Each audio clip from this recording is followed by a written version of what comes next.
الحمدللہ رب العالمین والصلاة والسلام علی سید الانبیاء والمرسلین اما بعد فاعوذ باللہ من الشیطان الرجیم بسم اللہ الرحمن الرحیم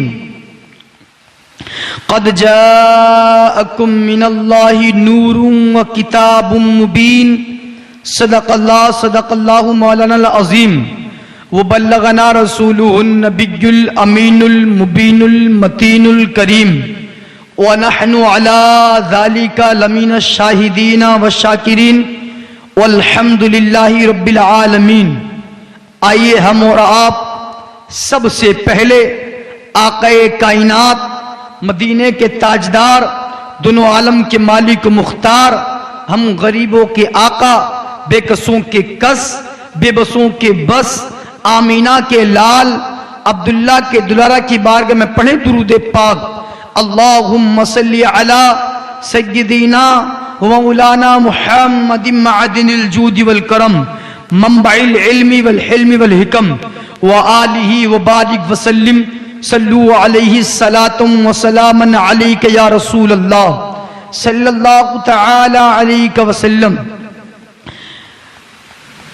شاعر کہتا ہے، قلم کو اٹھاتا ہے اور شاعر تحریر کرتا ہے، صبح طیبہ میں ہوئی بٹا ہے باڑا نور کا، صبح طیبہ میں ہوئی بٹا ہے باڑا نور کا، صدقہ لینے نور کا آیا ہے تارا۔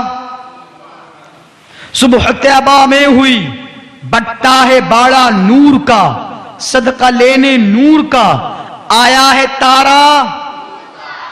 تیری نسل پاک میں ہے بچہ بچہ، تیری نسل پاک میں ہے بچہ بچہ نور کا، تو ہے عین نور، تو ہے عین نور تیرا سب گھرانہ، تو ہے عین نور تیرا سب گھرانہ نور کا۔ مصطفیٰ کریم صلی اللہ تعالی علیہ وسلم کے پیارے دیوانوں، اللہ رب العزت قرآن مجید کے اندر ارشاد فرماتا ہے، قد جاءکم من اللہ نور وکتاب مبین، تحقیق کہ آپ کے پاس آ گیا ایک نور اور روشن کتاب۔ یہاں نور سے مراد مفسرین اکرام نے بیان کیا کہ یہاں نور سے مراد مدینے کے تاجدار کا نور ہے، دونوں عالم کے مالک مختار ہیں، ہم غریبوں کے آقا ہیں، بے کسوں کی کس، بے بسوں کی بس، آمینہ کے لال ہیں۔ یہاں نور سے مراد کون ہیں؟ مدینے کے۔ یہاں نور سے مراد مدینے کے، اور قرآن سے مراد، کتاب سے مراد یعنی کہ کتاب اللہ۔ آ گیا آپ کے پاس نور اور ایک روشن کتاب، نور سے مراد مصطفیٰ اور کتاب سے مراد کلام اللہ یعنی کہ قرآن پاک۔ مصطفیٰ کریم صلی اللہ تعالی علیہ وسلم کی پیاری دیوانوں، یہ نور محمدی ایک ایسا نور ہے، جب یہ نور دنیا کے اندر تشریف لایا، جب یہ نور دنیا کے اندر آیا ہے تو دنیا چمک اٹھی ہے، دنیا روشن ہو گئی ہے، دنیا چمکنے لگی ہے۔ دنیا میں چمکنے والا چاند جو آج چمک رہا ہے، پوری دنیا کو روشن کر رہا ہے، یہ سب کچھ میرے مصطفیٰ کا صدقہ ہے۔ جب مصطفیٰ کا نور، جب نور محمدی آسمان میں نکلنے والے چاند پر پڑا تو آسمان میں نکلنے والا چاند چمکنے لگا ہے۔ جب نور محمدی آسمان میں نکلنے والے سورج پر پڑا تو آسمان میں نکلنے والا سورج، زور سے آسمان میں نکلنے والا سورج، جب ستاروں پر پڑا تو آسمان میں چمکنے والے ستارے پر نور ہو گئے ہیں، چمکنے لگے ہیں، دنیا کو روشن کرنے لگے ہیں۔ جب یہ نور محمدی پھولوں پر پڑا تو پھول مہک اٹھے ہیں، جس پر بھی نور محمدی پڑا تو اس کو دنیا میں چمکا کے رکھ دیا ہے۔ اس نور محمدی نے اس کو دنیا میں روشن کر کے رکھ دیا ہے، اس کو دنیا میں چمکا کر کے رکھ دیا ہے۔ سنیے، جب یہی نور محمدی، جب یار غار مصطفیٰ، یار مزار، خلیفہ اول حضرت ابو بکر پر یہ نور محمدی پڑا تو صداقت میں چمکا دیا، عمر پر پڑا عدالت میں چمکا دیا، عثمان پر پڑا سخاوت میں چمکا دیا، علی پر پڑا تو شجاعت میں چمکا دیا، عبد القادر جیلانی پر پڑا تو ولایت میں چمکا دیا، اور جیسے یہ نور غریب نواز پر پڑا ہے تو بادشاہت میں چمکا دیا۔ جب اعلیٰ حضرت عظیم البرکت مجدد دین و ملت الشاہ امام احمد رضا نے جب دیکھا دنیا کی تمام چیزیں نور محمدی سے روشن ہو رہی ہیں تو امام احمد رضا خان نے اپنے قلم کو اٹھایا اور تحریر فرما دیا، چمک تجھ سے پاتے ہیں سب پانے والے، میرا دل بھی چمکا دے چمکانے والے، تو زندہ ہے واللہ تو زندہ ہے واللہ، میری چشم عالم سے چھپ جانے۔ مصطفیٰ کریم صلی اللہ علیہ وسلم کی پیاری دیوانوں، جس پر نور محمدی پڑا اس کو دنیا کے اندر چمکا کے رکھ دیا ہے۔ اور آج بھی اگر کوئی دنیا کے اندر آج بھی کوئی رسول پاک کا غلام، رسول پاک سے محبت کرنے والا، رسول پاک سے پیار کرنے والا واقعی رسول پاک کی غلامی میں اپنی زندگی کو گزارے اور واقعی رسول پاک کی محبت کو اپنے سینے میں پیوست کر لے تو اللہ کی قسم وہ دنیا کے اندر چمکتا نظر آتا ہے۔ جو رسول پاک کا عاشق ہو جاتا ہے اللہ رب العزت اس امام احمد رضا خان کو دنیا کے اندر چمکا کے رکھ دیتا ہے۔ جو پیار کرتا ہے، جس نے پیار کیا، جس نے مصطفیٰ سے عشق کیا، اب چاہے عشق کرنے والا ابو بکر ہو تو اللہ نے ان کو بھی چمکایا، عمر ہو ان کو بھی چمکایا، عثمان ہو ان کو بھی چمکایا، علی ہو ان کو بھی چمکایا، اور غوث اعظم ہو ان کو بھی چمکایا، غریب نواز ہو اللہ نے ان کو بھی چمکایا، اور میرے امام احمد رضا خان ہو اللہ نے ان کو بھی چمکایا، میرے پیر حضور تاج الشریعہ ہو اللہ نے عشق مصطفیٰ کے بدلے اللہ رب العزت نے ان کو دونوں جہان میں چمکا کے کر دیا ہے اور سنت کا تاج الشریعہ بنا کر کے پیش کر دیا ہے۔ آج اللہ کو دلوں کی دھڑکن وہ بنے ہوئے ہیں، کیوں؟ کیونکہ ان کے دل میں عشق رسول تھا، ان کے دل میں محبت رسول تھی، محبت رسول کے صدقے، عشق رسول کے صدقے، مصطفیٰ کی شریعت سے محبت کے صدقے اللہ نے ان کو دونوں جہان میں چمکا دیا۔ لیکن اگر ہم میلاد مناتے ہیں تو اس میلاد منانے پر ہمیں ملتا کیا ہے؟ آئیے سنتے ہیں۔ ابو لہب کا نام سنا ہے آپ نے؟ رسول پاک کے چچا ابو لہب، ان کے پاس میں ایک لونڈی تھی جس کا نام سویبہ تھا۔ رسول پاک صلی اللہ علیہ وسلم جیسے ولادت بسعادت ہوئی، رسول پاک صلی اللہ تعالی علیہ وسلم جیسی دنیا میں تشریف لائے تو اس لونڈی نے یعنی کہ سویبہ جس کا نام تھا یہ ابو لہب کے یہاں پر رہا کرتی تھی۔ اس نے جا کر کے کہا، اے میرے آقا ابو لہب، آپ کے مرحوم بھائی عبداللہ کے مکان پر ایک بچہ جنم لیا ہے اور جو کہ بڑا ہی خوبصورت ہے، بڑا حسین و جمیل ہے۔ اتنا آ کر کے کہا ابو لہب کی لونڈی سویبہ نے۔ تو ابو لہب نے اپنے بھتیجے محمد رسول اللہ صلی اللہ علیہ وسلم کی ولادت کی خوشی میں اس لونڈی کو آزاد کر دیا، آزاد کر دیا۔ اب دیکھیے سویبہ نام کی اس لونڈی کو ابو لہب نے آزاد کیا کس کی خوشی میں؟ مصطفیٰ کی ولادت کی خوشی میں۔ یہ وہ کون تھا؟ وہ کافر تھا جس نے رسول پاک صلی اللہ علیہ وسلم کی رسالت سے، نبوت سے انکار کیا، مانا ہی نہیں، اور پوری زندگی بغض نبی میں، حسد نبی میں اور رسول پاک کا دشمن بن کر کے اس نے گزار دی، پوری زندگی یوں ہی صرف کر دی، یوں ہی خرچ کر دی، اور وہ اسلام میں داخل نہیں ہوا، کافر تھا۔ اور اس درجے کا کافر تھا کہ اللہ رب العزت نے ابو لہب کے لیے قرآن میں خاص سورت نازل کی، سورہ لہب، تبت یدا ابی لہب وتب ما اغنا عنہ مالہ وما کسب سیصلی نارا ذات لہب وامرأتہ حمالۃ الحطب فی جیدہا حبل من مسد. ابو لہب تیرے ہاتھ ٹوٹ جائیں تو بیکار ہو جائے، بد دعا کی. بہرحال اس درجے کا کافر کہ اللہ رب العزت نے ایک سورت ہی نازل کر دی. اور سنیے پھر اس نے جو اپنی لونڈی یعنی کہ باندی کو آزاد کیا، اس کا بینیفٹ اس کو کیا ملا؟ اس نے خوشی تو منائی. یہ تو آپ کو ظاہر ہوا کہ اس نے محمد رسول اللہ صلی اللہ علیہ وسلم کے ولادت کے موقع پر اس نے خوشی منائی، لیکن پھر خوشی منانے کا انعام اس کو ملا کیا؟ بخاری شریف کی حدیث پاک ہے.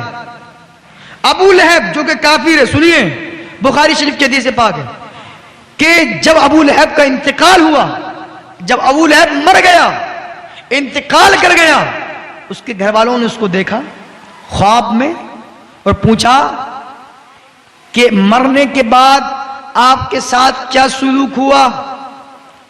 ابو لہب بیان کرتا ہے کہ میرے ساتھ کچھ بھی بہتر نہ ہوا، آپ سے علیحدہ ہو کر کے میرے ساتھ کوئی اچھا سلوک نہیں ہوا، میں عذاب میں ہوں، میں گھرا ہوا ہوں. لیکن شہادت کی انگلی سے اللہ رب العزت مجھے سیراب کرتا ہے، یعنی کہ میرے پیٹ کو بھرتا ہے شہادت کی انگلی سے. وہ کیوں؟ ایک کافر جو ایمان والا نہیں، جو رسول پاک صلی اللہ علیہ وسلم کا حاسد ہے، رسول پاک کا دشمن ہے، اور رسول پاک صلی اللہ علیہ وسلم کی رسالت کا انکار کرنے والا ہے، نبوت کا انکار کرنے والا ہے، وہ مرنے کے بعد اللہ رب العزت اس کو شہادت کی انگلی سے سیراب کر رہا ہے. یہ کیا ہے؟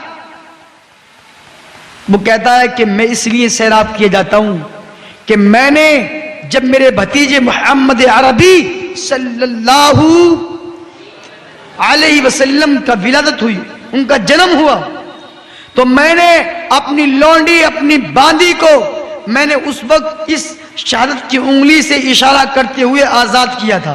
جا میں نے تجھے آزاد کیا، جا میں نے تجھے آزاد کیا، جا میں نے اپنے بھتیجے محمد کی خوشی میں، اس کی ولادت کی خوشی میں تجھے آزاد کیا. میں نے اس طرح شہادت کی انگلی سے میں نے اپنی لونڈی کو اپنی باندی کو آزاد کیا تھا. اس کی برکتیں آج مجھے یہ مل رہی ہیں کہ آج مجھے قبر میں جہاں مجھ پر عذابات مسلط ہیں، وہاں اللہ رب العزت اس عمل کے سبب مجھے شہادت کی انگلی سے سیراب فرماتا ہے. اب سوچو، ذہن کو قریب کرو اور سوچو کہ جو کافر، ابو لہب کافر اور ہم مومن، ابو لہب کافر اور ہم، ابو لہب دشمن رسول اور ہم غلام رسول، ابو لہب دشمن رسول اور ہم غلام رسول، ابو لہب رسالت کا انکار کرنے والا، نبوت کا انکار کرنے والا اور ہم نبوت کے ماننے والے، رسول پاک پہ جان نچھاور کرنے والے، رسول پاک صلی اللہ علیہ وسلم کی محبت کو اپنے سینے میں پیوست کرنے والے. وہ کافر اور ہم غلام، وہ کافر اور ہم امتی. جب ایک کافر کو اللہ رب العزت ولادت مصطفیٰ پر خوشی منانے کا بدلہ، اس کا اجر اور ثواب عطا کر سکتا ہے، تو ہم غلام رسول پاک کے چاہنے والے، رسول پاک سے محبت کرنے والے اگر ولادت مصطفیٰ کے موقع پر خوشی منائیں، محبت کا اظہار کریں، تو اللہ رب العزت کیا اجر عطا نہیں فرمائے گا؟ عطا فرمائے گا، اور بہت زیادہ بڑھ کر کے عطا فرمائے گا. جب ایک کافر کو اللہ ولادت مصطفیٰ کی خوشی منانے کے بدلے اللہ رب العزت اس کے عذاب میں تخفیف کر سکتا ہے، تو جو مومن ہے، غلام رسول ہے، اگر وہ آمد مصطفیٰ کے موقع پر خوشی منائے، محبت کا اظہار کرے، تو پھر اللہ رب العزت اس کے عذابات کو دور کیوں نہیں فرمائے گا؟ پھر اللہ رب العزت اس کو نیکیاں عطا کیوں نہیں فرمائے گا؟ اللہ کی ذات سے امید اور اس پر یقین ہے کہ مولا، ہم جو آج تیرے حبیب کی آمد کی خوشیاں منا رہے ہیں، ہمیں امید ہے اپنے رب کی ذات پر کہ اللہ رب العزت ہم کو دونوں جہان میں اس کا اجر عطا فرمائے گا. اور ہم کو دکھتا ہے کہ اللہ اس کی برکتیں ہمیں دنیا میں بھی عطا فرماتا ہے اور انشاءاللہ قبروں میں بھی عطا فرمائے گا, حشر میں بھی عطا فرمائے گا اور میدان محشر میں بھی انشاءاللہ عطا فرمائے گا. حشر تک ڈالیں گے ہم پیدائش مولا کی دھوم, مثل فارس نجد کے قلعے گراتے جائیں گے, خاک ہو جائیں عدو جل کر مگر ہم تو رضا, دم میں جب تک دم ہے ذکر ان کا سناتے جائے. تو آپ نے سنا ایک کافر کو اللہ رب العزت نے اس کی عذاب میں تخفیف کی, کمی کی. لوگ کہتے ہیں آج سوشل میڈیا پر بہت یہ ویڈیوز وائرل رہتی ہے کہ کیا صحابہ نے میلاد منائی, کیا صحابہ نے میلاد منائی, کیا صحابہ نے رسول پاک کی آمد کی خوشی منائی. حضرت ابو بکر صدیق کے زمانے میں دو مرتبہ جشن عید میلاد النبی آئی, یعنی کہ 12 ربیع الاول کتنی مرتبہ آیا؟ 2 مرتبہ. لوگ کہتے ہیں ابو بکر صدیق کے زمانے میں 2 مرتبہ 12 ربیع الاول, عمر کے زمانے میں 12 مرتبہ, حضرت عثمان غنی کے زمانے میں 10 مرتبہ, حضرت علی کے زمانے میں 5 مرتبہ ربیع الاول شریف آئی, لیکن کیا انہوں نے خوشی منائی؟ ہم کہتے ہیں کہ پوری ہسٹری کا مطالعہ کر کے بتلاؤ, پوری کتابیں اور ان کے اوراق پڑھ کر کے بتلاؤ, کیا کسی صحابی نے, کیا کسی خلیفہ نے مصطفیٰ کے ایک مرتبہ بھی, حضرت ابو بکر صدیق کے زمانے میں 2 مرتبہ آیا, حضرت عمر فاروق اعظم کے زمانے میں 12 مرتبہ آیا, حضرت عثمان غنی کے زمانے میں 10 مرتبہ آیا, حضرت علی کے زمانے میں 5 مرتبہ آیا. ایک مرتبہ بھی اگر کسی خلیفہ نے, کسی صحابی نے اگر ایک مرتبہ بھی آمد مصطفیٰ کی خوشی منانے کے لیے منع کیا ہو تو بتلاؤ, ہم منانا چھوڑ دیں گے.